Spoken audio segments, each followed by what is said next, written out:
Kas svētkos uz galda ir teju katram latvietim? Pareizi, salāti. Šodien nogaršošu 10 interesantāko salātus no Rimī mani garduma klāsta. Izvēlēties bija grūti, bet centos ņemt tos, kurus nekad pati neesmu garšojusi. Nē, šitie ir ļoti labi. Tā gaļa ļoti laba. Gaļas ļoti daudz un ļoti garšo, kā saskan puravs ar visu kopā. Un vēl super, kad tur ir oliņa. Pagaidām es dodu 8, es gribu redzēt, kas ir citur. Siera ir ļoti daudz, paskatieties uz šo gabalu siera. Šeit ir ļoti garšīga gaļiņa, un kopumā pagaršot liekas, super kombinācija. Bet man tomēr ir tā kā pa daudz siera, kaut arī tie ir siera salāti, varētu būt drusku mazāk. Nu, es dodu 7.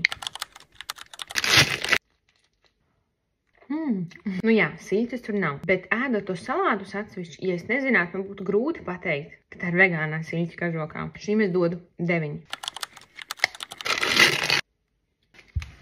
Jā un nē, ir normāli, bet šis nebūs mans favorīts, jo tur ir kaut kāda garša vēl pielikt klāt. Kopumā es neteiktu, ka ir slikti, bet, es dodu 6.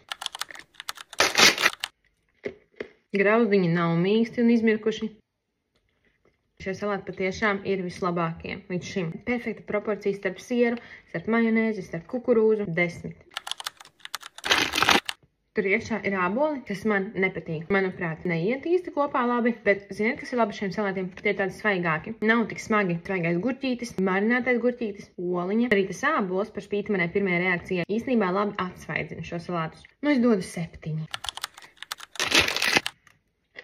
Pirmkārt, sastāvā bija rakstīts, ka ir vegānā majonēze, ko īsti nevar pateikt. Otrakārt, man šķiet, ka šīs majonēzes ir nedaudz par daudz. Tādi riktīgi ziemas salāti. Es dodu laikam 6. Garšīgi. Ļoti garšo, ka tie jūtama sinepju garša. Tā sinepes tik labi iedarās. 8. Neko pilkt, neko atņemt. Klasisks rosols. Tad bērnības garša mazliet atgādina to garšīgo skolas rosolu. Es dodu 8. Godīgi sakot, man bija augstākas ekspektācijas. Man liekas, ka man garšos vairāk. Varbūt man nav pierasti tieši šāda rīsi. Rīsi tādi uz ciedāku pusi. Tāpēc es laikam došu šiem 6.